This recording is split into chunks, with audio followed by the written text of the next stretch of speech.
ঝড় শুরু হলো কেন? আকাশটা হচ্ছে কালো মেঘে ঢেকে গেছে, মনে হচ্ছে বৃষ্টি শুরু হবে।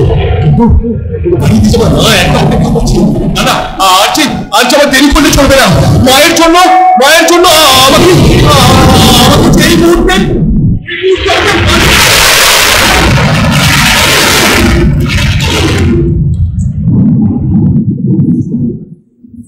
এই যে ম্যাডাম, এবার ছাড়ুন।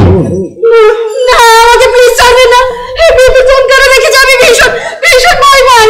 ওরে বাবা রে, সে তো বুঝলাম, কিন্তু এখন বিদ্যুৎ চমকানো এবং ঝড় দুটোই যে থেমে গেছে।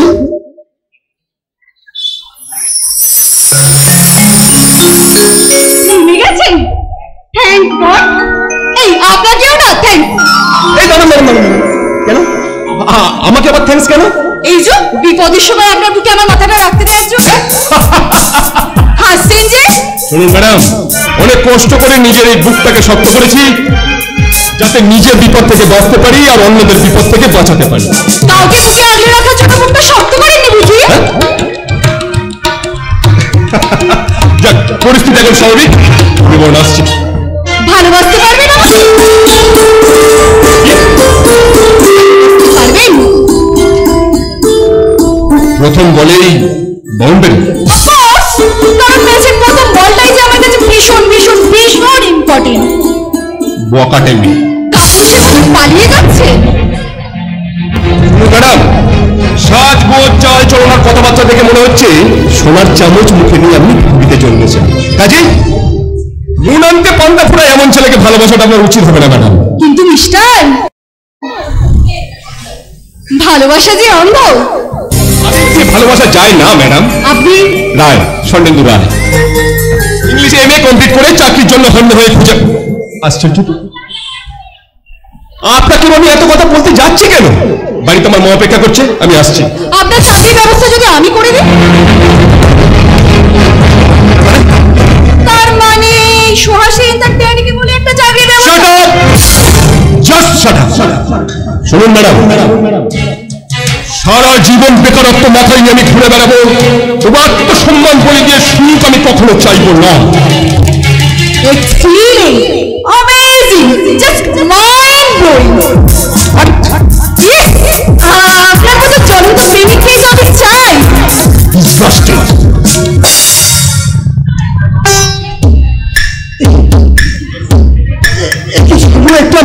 একটা মেয়ের সঙ্গে এমন ভাবে, না আমি তো জানি যে স্বর্ণ আর পূর্ণিমা একে অপরকে ভালোবাসে। না আমি নিজের চোখে বিশ্বাস করতে পারছি না। আজকে বাড়ি যাই, বাড়ি মেয়ের একটা বিহিত আমাকে করতে হবে। কেমন করে ছাড়ুন বলছি। শুনুন ম্যাডাম, কলেজে পূর্ণিমা নামের একটি মেয়েকে আমি ভালোবাসি, আর তাই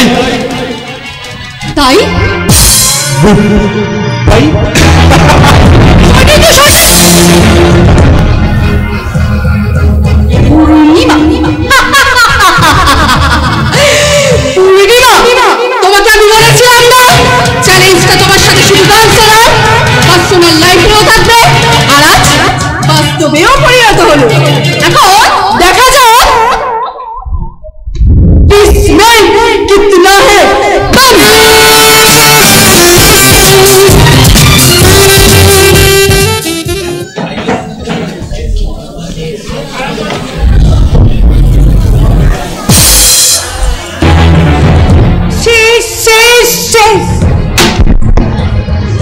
আমার সব কিছু শেষ করে দিয়েছি।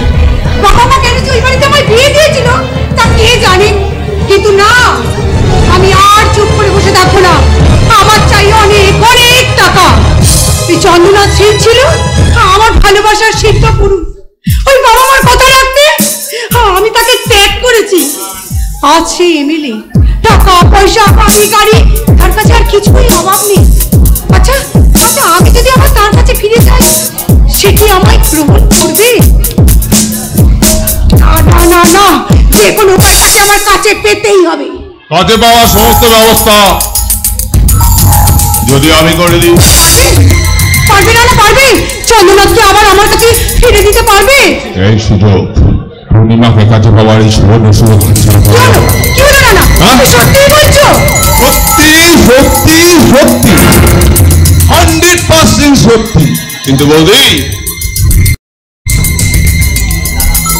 কিন্তু বিনিময়ে আমার চাই পূর্ণিমা। ঠিকই বলছি বৌদি, একবার ভেবে দেখো, একবার কাজটা হাসিল করে দিতে পারলে আমি ছেলের কাছে কি বলছো বেডরুমে তোমায় পৌঁছে দেবো।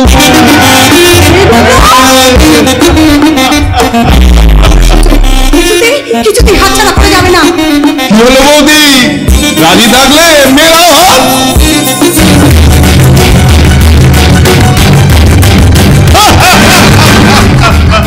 নিশ্চয়ই নিশ্চয়ই রানা। বেশ, তুমি তুমি কিন্তু বাড়ির আশেপাশে দেখো রানা, আর সুযোগ বুঝে চলে এসো। ও একটু পরেই কলেজ থেকে বাড়ি ফিরবে। ঠিক আছে বৌদি, আমি বাড়িতেই ঢুকিয়ে আছি, তাহলে আমি আসি বৌদি।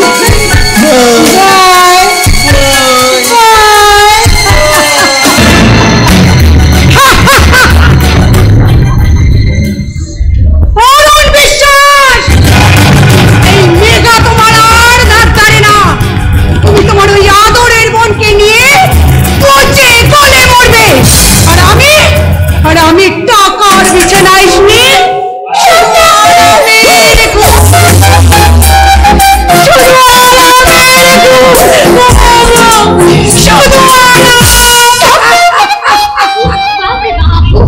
বাসে যে একটু শান্তিতে বসে বাড়িতে ফিরবো তার উপায় নেই। কি ভিড় কি ভিড়! এগুলো দাও তো। তোমার না খুব কষ্ট হচ্ছে না? তোমার জন্য একটু জল আনবো। তুমি আমাকে জল খাওয়াবে? কেন কেন ভাই, আমি কি তোমাকে জল খাওয়াতে পারি না? না মানে আচ্ছা, তুমি তুমি কি ভাবো বলো তো? তোমার দাদা বুঝি তোমাকে একাই ভালোবাসে, আর আমরা বুঝি তোমাকে ভালোবাসি না?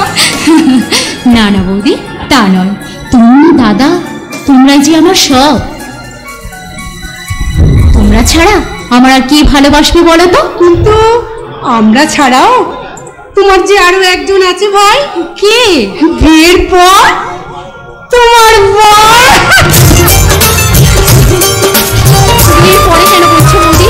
বিয়ের অনেক আগে থেকে তো সে আমাকে মন প্রাণ দিয়ে ভালোবেসে যাচ্ছে। তাই তো আমার স্বপ্নের আকাশের রামধনুটা যেন আরো আরো তীব্র হয়ে উঠছে। আকাশটা তোমার হলেও রামধনুটা কিন্তু আমার। আরে সোহা, এসো এসো, বসো। আমি এখানে বসতে আসিনি, একটা কথা তোমাকে জানাতে এলাম। বলোই না। সরে দাঁড়াও। মানে? মানে স্বর্ণেন্দুর জীবন থেকে তুমি সরে দাঁড়াও, কারণ আমি ওকে ভালোবাসি। তাই? তা স্বর্ণেন্দু বুঝি তোমাকে খুব ভালোবাসে? আজ না বাসলেও কালও আমাকে ভালোবাসতে বাধ্য হবে। শুধু তুমি শুধু ওর জীবন থেকে সরে দাঁড়াও। পূর্ণিমার প্রেম অত ঠুনকো না। সোহা তোমার ভালোবাসাকে কখনো সাকসেসই হতে দেবে না। সোহা, তাহলে তুমি শুনে রাখো, একদিন এমন আসবে যে তুমি হেরে গিয়েও কাঁদবে, আর আমি জিতে গিয়েও হাসবো। সোহা, Shut up! সোহা, এসব কি বলছো কি তুমি? Hey, just wait and see. Goodbye. সোহা সোহা সোহা, শোনো সোহা। তবে তুমিও শুনে রাখো সোহা, আমি কিন্তু ওই স্বর্ণেন্দুকে নিয়েই আমার জীবন শুরু করবো। আর তুমি শুধু তাকিয়ে তাকিয়ে দেখবে।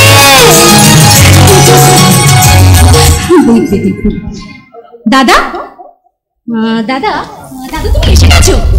তুমি একটু দাঁড়াও, আমি ছোট করে তোমার জন্য একটা চা করে নিয়ে আসি। দাদা, এই দাদা, কি হয়েছে তোমার? তোমার মুখটা কেমন শুকনো লাগছে, কিছু হয়েছে? তোর কলেজ শেষ হতে কত বাকি? এখন তো সেকেন্ড ইয়ার, তার মানে আরো 1 বছর। কাল থেকে তোর কলেজে যাওয়ার কোনো প্রয়োজন নেই, অনেক। বুঝেছি দাদা, আমার পড়াশোনার খরচ চালাতে তোমার খুব কষ্ট হচ্ছে, তাই না? তবে তুমি ভেবো না দাদা, টিউশন করেই আমি আমার খরচ তুই চালাস বা আমি চালাই, মোদ্দা কথা কাল থেকে তোর আর কলেজে যাওয়া হবে না। এইসব তুমি কি বলছো দাদা? আমি তো অনার্সটা কমপ্লিট করতে চাই। ওই অনার্স কমপ্লিট করতে গিয়ে তোর জীবনটাই ইনকমপ্লিট হয়ে গেছে। চাস? দাদা, হ্যাঁ, আমি আগামী মাসেই তোর বিয়ে দেবো। ও দাদা, আমি কি তোমার কাছে এতই বোঝা হয়ে গেছি গো যে তুমি আমাকে ওসব কথা রাখ, আমি যেটা বলবো তুই সেটাই করবি। বেশ, আমি বিয়ে করতে রাজি রাখি। আমার এক বন্ধুর ভাই সদ্য চাকরি পেয়েছে, সম্ভবত ওর সঙ্গেই তোর আমি বিয়ে দেব। অসম্ভব। অসম্ভব কেন? আমি যে স্বর্ণের তোকে ভালোবাসি দাদা। ভালোবাসি? যে ছেলের এক পয়সা রোজগার করার ক্ষমতা নেই ভালোবাসি? শোন, এই পকেটে পয়সাটা থাকলে না ওসব ভালোবাসা জানলা দিয়ে পালিয়ে যাবে। হ্যাঁ, তাই আমি আমি যা বলছি আমার কথাটা শেষ কথা তুই শুনে রাখ। আমি যে ছেলে পছন্দ করে আনবো সেই ছেলের সঙ্গে তোর বিয়ে হবে। বেশ, তবে তুমিও আমার শেষ কথা শুনে রাখো দাদা। আমার জীবন সাথী যদি কেউ হয় সেটা কিন্তু ওই স্বর্ণেন্দুই হবে।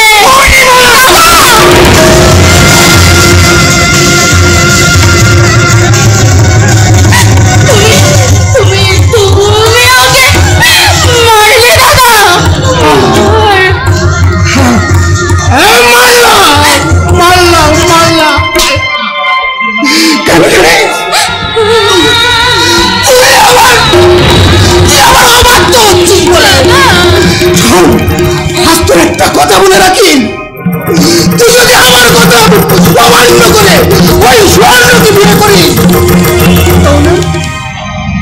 তাহলে তুই আমার মরা মুখ দেখবি।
তবে তুই একটা কথা শুনে রাখ শয়তান,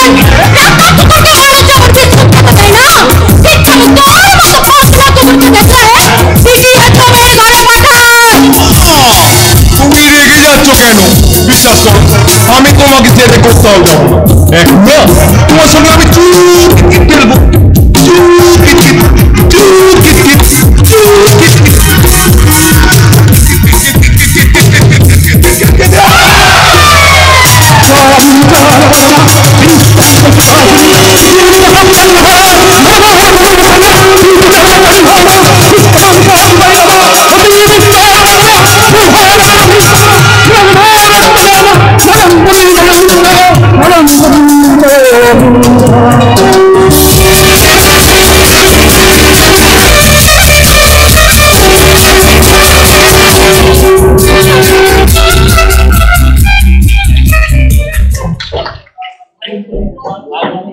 জীবন তরির দাঁড় বাইতে বাইতে আমি এসে পৌঁছে গেছি এক অজানা তীরে।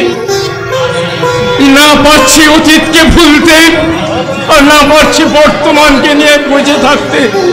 তাই তো আমার একাকি বারবার মনে হয় আমার সেই ছোট্ট ছোট্ট ছেলেমেয়েগুলো আজও আমার চোখের সামনে আনন্দে উল্লাসে এই বাড়ির উঠানে খেলা করছে। খুকু, আয় না, আয় না বাবা, আয় না মা, আমার বুকে এসে একবার বাবা বলে না।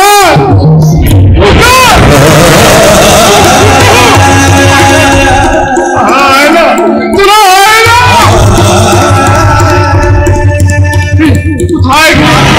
কোথায় গেলি, কোথায় গেলি পূর্ণিমা?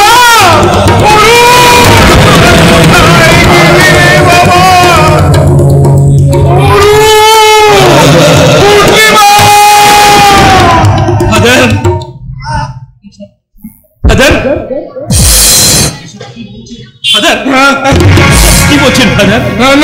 না না, অরুণ কিছু না, কিছু না। অরুণ এরা কারা ফাদার? কিছু না রে, কিছু না ফাদার। অরুণ মানে তো সূর্য, আর পূর্ণিমা মানে চাঁদের আলো। আচ্ছা ফাদার, এই যে দুজনকে আমি এক জায়গায় করবেন কি করে ফাদার? এই কোনোভাবে সম্ভব? সম্ভব ফাদার, অসম্ভবকে সম্ভব করতে হবে। হ্যাঁ, তুমি আমার অরুণ, তোমার মহল্লা, তোমার ছেলে, তোমার ছবি, পৃথিবী তোমার জন্য অপেক্ষা করবে। আর আমার এলেনা হলো পূর্ণিমা, যার কোমলতা, যার স্নিগ্ধতা, যার মৃদু হাসি দেখে এই পৃথিবী শীতল হবে। উষ্ণ শীতল ঠান্ডা গরম এসব করতে করতে খাবারটাই যে আর খাওয়া হবে না। গল্প যে আর শেষই হয় না আপনাদের। চলুন ফাদার, আমরা খেয়ে নেবেন। আসুন, চলো চলো।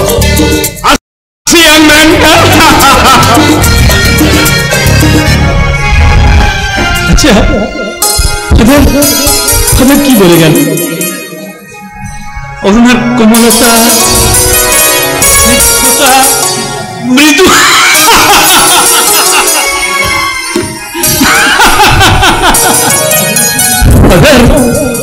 এগুলো পৃথিবীর কারোর জন্য নয়, ফাদার কারোর জন্য নয়। এই শুধু একান্ত আমার ফাদার, একান্ত আমার। আজ সব চোখে জগৎ চলে গেলে আজ আমি চোখ বন্ধ করে স্পষ্ট অনুভব করতে পারি সে যেন এসে আমাকে বলছে, চোখের আলো দেখেছিলে চোখের বাহিরে, চোখের আলো দেখেছিলে চোখের বাহিরে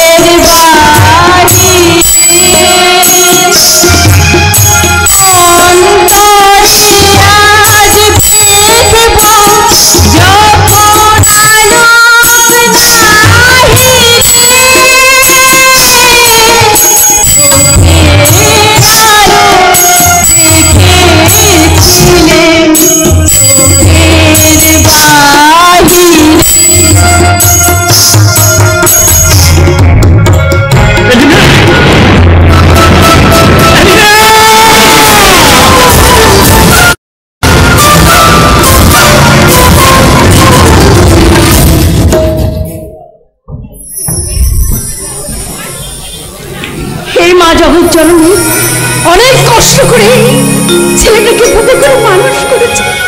তুমি ওকে দেখো মা, তুমি ওকে দেখো তোমার চরণ উদ্দেশ্য করে। তাই আমি বলি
এই যে সন্তানের কাছে দেবী নিজেই থাকেন সেই সন্তানকে তো সফল হতেই হবে।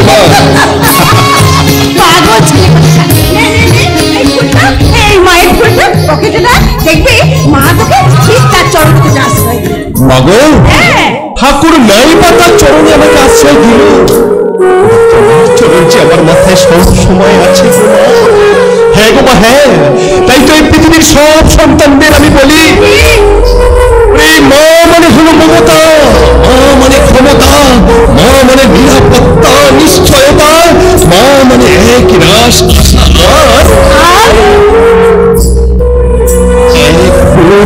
ভালোবাসা। হ্যাঁ গো মা, হ্যাঁ, তাই তো ভগবানের কাছে আমি গর্ব করে সবসময় বলি গো মা, জননী জন্মভূমিশ্চ সদারপি করিয়সি, জননী জন্মভূমিশ্চ সদারপি করিয়সি, জননী জন্মভূমিশ্চ সদারপি করিয়সি।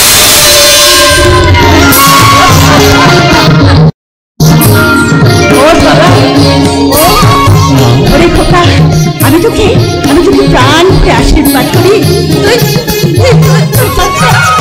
তোর যাত্রা যেন শুরু হয় বাবা। হবে গো মা, হবে। মা আমাকে নিয়েই তো তোমার যত ভাবনা, তাই না মা? মুখেই কেন ভাবছো বসে? তুমি ভাববার কে?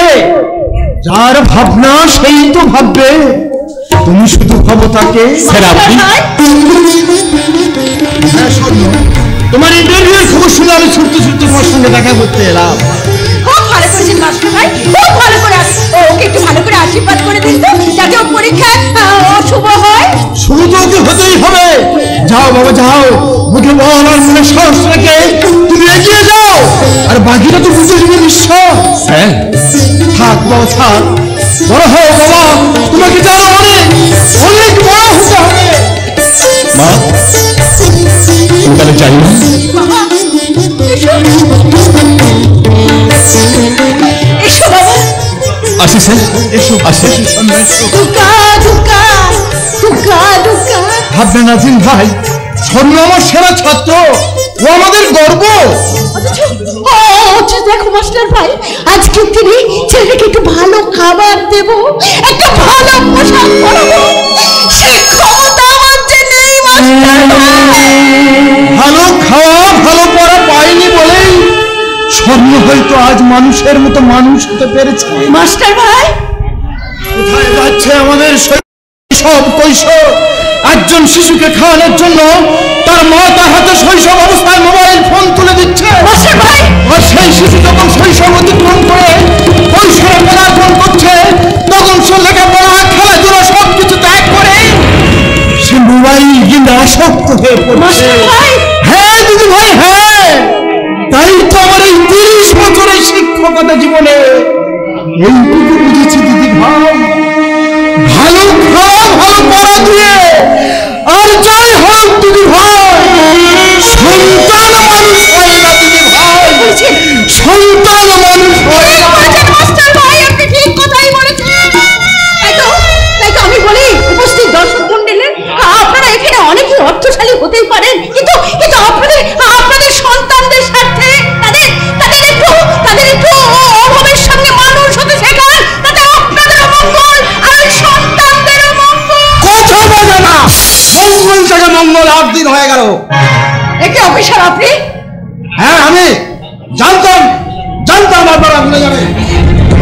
আপনি আমার আজকে কাগজ সঙ্গে করে এনেছি। কাগজ? হ্যাঁ, এখানে একটা সই করে দেন। না, আমি কিছুতেই সই করব না। ও কথা বলবেন না মাসিমা, দিন সঙ্গে করে বললাম তো কিছুতেই আমি ওই কাগজে সই করব না। আপনি সই করবেন না, আপনার ঘাট সই করবেন। একজন ভদ্র মহিলার সঙ্গে আপনি কোন ভাষায় কথা বলছেন?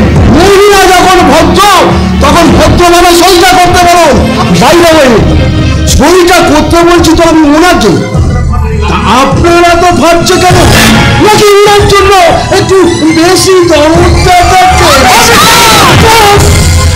একদম চল, সত্যি কথায় যারা একটু বেশি মানে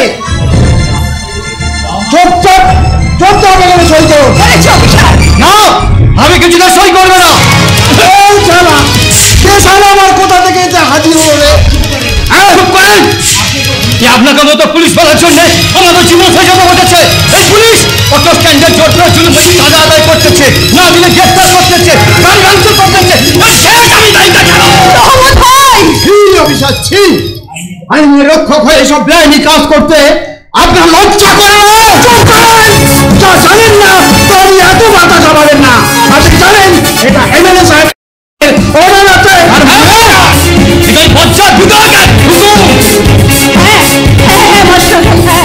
আপনি শুনে রাখুন মাস্টার ভাই, আপনি শুনুন, এই পুলিশ আর ওই বিধায়ক সভা আমাদের কাছে জোর করে আমাদের জমিটা নিয়ে ওই ওদের কারখানা করতে চায়। না না দিদি ভাই, না, আমি বেঁচে থাকতে সব বেআইনি কাজ করবো, আমি কিছুতেই করতে দেবো না। তাহলে তো আপনার বেঁচে থাকাটা খুব রিস্ক হয়ে যাবে মাস্টার। Relax master, relax. অনেক কষ্ট করে লেখাপড়া শিখে মাস্টার হয়েছে, এই সামান্য ব্যাপারে নিজেকে জড়িয়ে সম্মানটা কেন নষ্ট করছেন? নষ্ট করে অর্জন করে সম্মান এত সহজে নষ্ট হয় না বিধায়ক বাবু। অফিসার, আমাদের একটু শান্তিতে থাকতে দিন, অফিসার। সোজা কথা কাম হইবে না ভাবি, আমরা করি দিয়া গ্রামের সব লোক দায়ী করব। এই আল্লাহর বাচ্চা, একটা মুসলমান হয়ে তোর এত কিসের পিলে? কি বলেন আপনি মুসলমান কইলেন?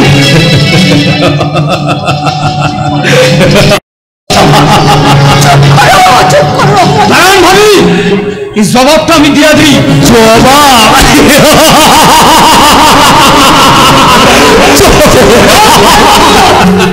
আমি গরিব দেশের মুসলমান, যে হিন্দু বিপদ হইত আমাদের মতো মুসলমান লোকের শুনতে যায়, যে মুসলমানের পোলা মাইয়েরা এই হিন্দু শিক্ষা নিয়ে শিক্ষিত হয়, তারা আমি কইছেন মুসলমান।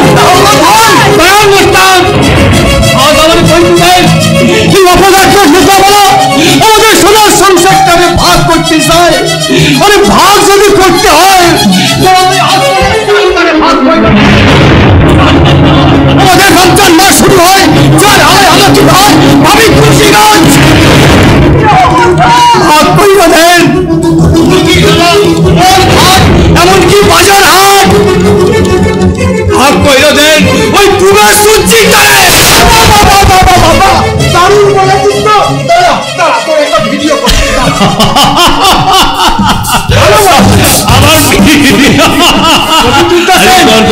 ছবি তোলেন, যতক্ষণ ছবি তোলেন আমি জায়গার জন্য যদি আমার জান জমি করতে হয় তা করো, কিন্তু আমি জায়গা নেই, কিছুতে ছাড়ুন না, কিছুতে থাকতে দেবো না। ওই চিঠি নিয়ে যাবে, চিঠি নিয়ে যাবে।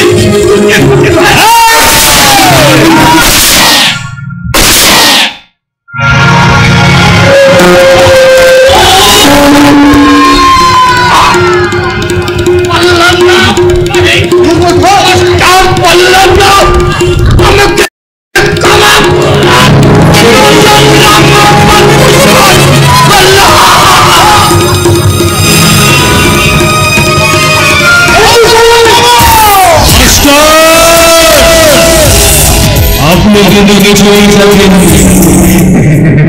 আপনি কি করলেন স্যার? ও যাতে মারা যায় সেই জন্যই তো আমি ওকে মারলাম।